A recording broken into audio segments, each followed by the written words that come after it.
அனைத்து உரிமை குரல் நண்பர்களுக்கும் வணக்கம். நடந்து முடிந்த 2026 சட்டமன்ற தேர்தல் முடிவுகளுக்கு பிறகு நாம் தமிழர் கட்சியின் மாநில அங்கீகாரம் குறித்து சில சந்தேகங்கள் எழுந்திருக்கிறது. இந்த தகவல் குறித்த முழுமையான வீடியோவில் பார்க்க போறோம். வாங்க பார்க்கலாம்.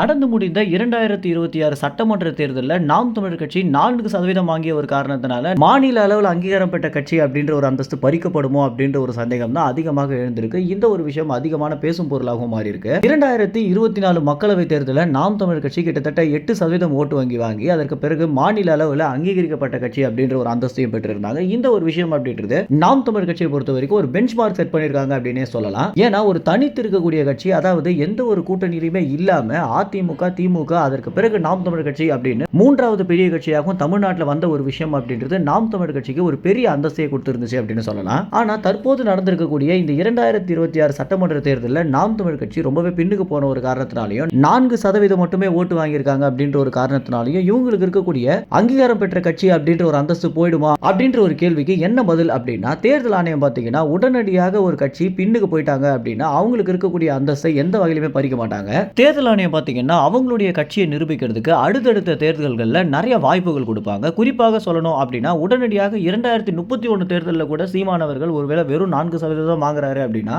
அப்ப கூட பார்த்தீங்கன்னா அவருடைய மாநில கட்சி அங்கீகாரம் பார்த்தீங்கன்னா பறிக்கப்படாது. ஒருவேளை இதற்கு நடுவிலேயே மக்களவை தேர்தலில் ஒருவேளை சீமானவர்கள் தன்னுடைய ஓட்டு வங்கியை அதிகரிச்சிட்டாரு அப்படின்னா மீண்டும் பாத்தீங்கன்னா அவருக்கு அங்கீகாரம் அப்படின்றது பல மடங்கு உயரதான் போகுது. இதனால நாம் தமிழர் கட்சியுடைய விசுவாசிகள் யாருமே இதை நினைச்சு பயந்து நாம் தமிழர் கட்சி இருக்கக்கூடிய செல்வாக்கு குறைஞ்சிருமோ அப்படின்னு எந்த வகையிலுமே பயப்படாம இருக்கலாம். இதனால தேர்தல் ஆணையம் கொடுக்கக்கூடிய பதில் என்ன அப்படின்னா, இப்ப வரைக்கும் நாம் தமிழர் கட்சிக்கு எந்த ஒரு சிக்கலும் இல்லை அப்படின்றது. இதனால நாம் தமிழர் கட்சியுடைய நிர்வாகிகள் எல்லாருமே அடுத்து நம்ம என்ன பண்ணலாம் அப்படின்றதுல கவனம் செலுத்தினீங்க அப்படின்னா நிச்சயமாக நாம் தமிழர் கட்சியை அடுத்த கட்டத்துக்கு எடுத்துட்டு போக முடியும். சீமானவர்கள் இப்ப வரைக்கும் தோண்டு போகாம இருக்கிறதுக்கு முதல் முக்கிய காரணமே என்ன அப்படின்னா, அவர் எடுத்திருக்கக்கூடிய இந்த தமிழ் தேசிய கருத்து மேல அவர் வச்சிருக்கக்கூடிய நம்பிக்கை அப்படின்னு சொல்லலாம். ஒண்ணுமே இல்லாம கட்சி ஆரம்பிச்சு இவ்வளவு பெரிய நடிகன் அரசியலுக்கு வந்த பிறகு கூட சீமானால 20 லட்சம் ஓட்டு வாங்க முடியுது அப்படின்னா உண்மையிலேயே இது ஒரு மாபெரும் வெற்றியாக தான் பார்க்கப்படுது. எது எப்படியாக இருந்தாலும் மே 18 நடக்க போற இணைய எழுச்சி பொதுக்கூட்டத்திலிருந்தே நாம் தமிழர் கட்சி அவங்களுடைய ஆட்டத்தை ஆரம்பிச்சிருவாங்க அப்படின்னு எதிர்பார்க்கப்படுது அப்படின்னு சொல்லலாம். ஏற்கனவே சாட்டை துரைமுருகன் கூட அவருடைய வீடியோல என்ன சொல்லியிருந்தாரு அப்படின்னா, எங்க அண்ணன் எதுக்குமே தோண்டு போவாதவர் அப்படின்னா அவர் ஏற்கனவே அடுத்து என்னென்ன பண்ணலாம் அப்படின்றத யோசிக்க ஆரம்பிச்சிட்டாரு.